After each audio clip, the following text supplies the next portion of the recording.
talk about how can you fix this problem on your Photoroom app. So all you have to do, so you just click here on settings here. So when you click on settings, it's going to show for you a list like this.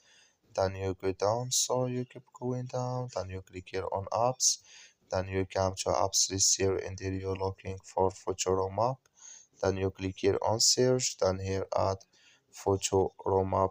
It's going to show for you here, so it's going to show for you like this. Click on it, then it's going to take you to this list here. Click on for stop, then you click on OK, then you go down, just click here on storage, come to storage list here, just click here on clear cache.